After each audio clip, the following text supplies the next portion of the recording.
Riunione del Comitato Provinciale per l'Ordine e la Sicurezza Pubblica in Prefettura stamani ad Agrigento, dopo i primi 2 episodi gravi avvenuti nel corso del fine settimana scorso, prima la rissa in via Pirandello, poi l'aggressione a un titolare di un locale pubblico ed un dipendente in via Donea,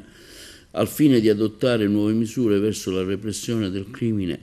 che tanto sta preoccupando la gente, che ha anche paura di uscire nei fine settimana. Considerando l'escalation di questi fatti che ormai si stanno verificando con una gradualità settimanale e altro fatto che spesso a essere protagonisti sono i ragazzi, per lo più giovanissimi, al di sotto anche della maggiore età, un'ampia analisi è stata fatta durante il vertice che ha visto la partecipazione anche dei rappresentanti dell'ASP, del mondo della scuola, dell'arcidiocesi, che hanno messo in luce nuove valutazioni, la maggiore preoccupazione del prefetto e la scarsa collaborazione dei cittadini che si lamentano, fanno i video, ma la scarsa è la segnalazione tempistica non solo ad Agrigento ma in tutto il territorio provinciale.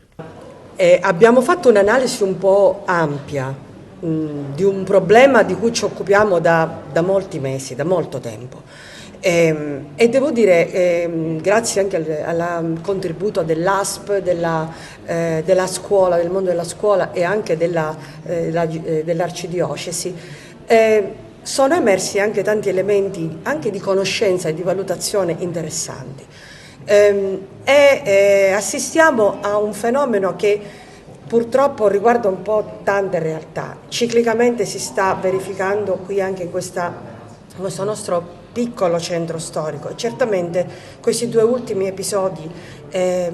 a distanza ravvicinata hanno molto allarmato anche la comunità, ma questo devo dire veramente giustamente.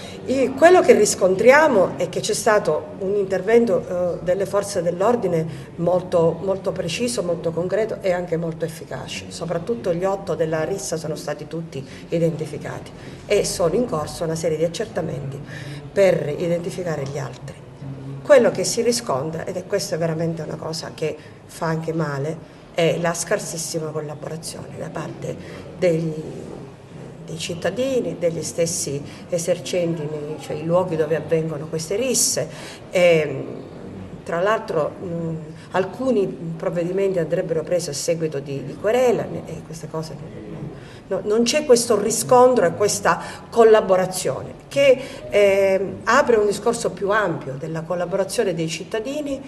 che in questa provincia, ahimè, non solo ad Agrigento, ma posso dirlo purtroppo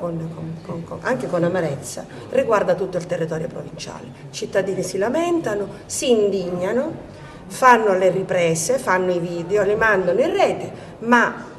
non c'è una parola di collaborazione, non c'è una denuncia, non c'è una segnalazione tempestiva.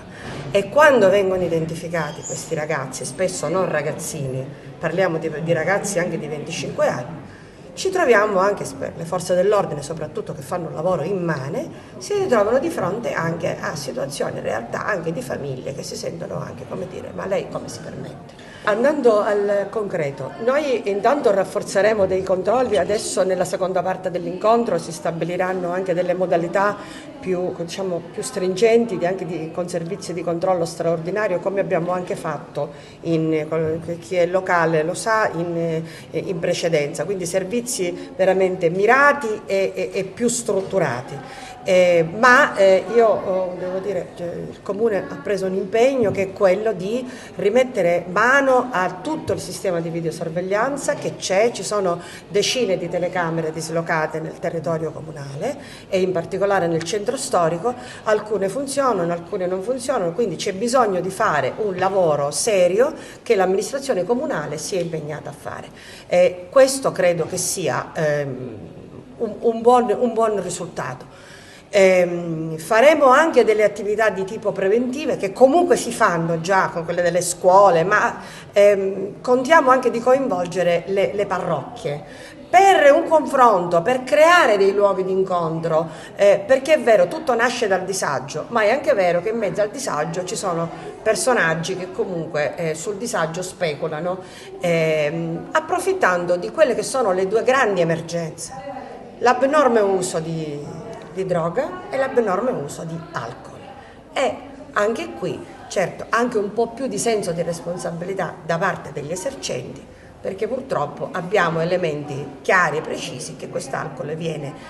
somministrato in maniera spesso anche sconsiderata e anche a minorenni. Se ognuno facesse una piccola parte del proprio dovere e soprattutto se avessimo delle sentinelle più efficienti sul territorio, probabilmente saremmo in grado di affrontare meglio questo problema. Sindaco, si andrà anche questa volta verso la chiusura anticipata dei locali? No, assolutamente no, perché si è evidenziato e ho evidenziato personalmente io nel tavolo tecnico che non è un problema né di musica né di orari. Il problema è ben diverso, si inizierà con una prevenzione, da parte mia e l'intera amministrazione comunale si è impegnata nel tavolo tecnico di ripristinare la videosorveglianza esistente, già abbiamo più di 70 videocamere presenti o fototrappole. Io ho anche l'intento di aumentare questa videosorveglianza, specialmente nelle vie più critiche della nostra città, del centro storico. Stiamo facendo anche un lavoro di prevenzione, o meglio, stiamo programmando un lavoro di prevenzione nelle scuole, con le istituzioni, anche la Curia ci darà una mano, anche l'ASP con gli specialisti del settore, perché c'è anche un uso di droghe in aumento e quindi droghe ed alcol sono due problematiche fondamentali.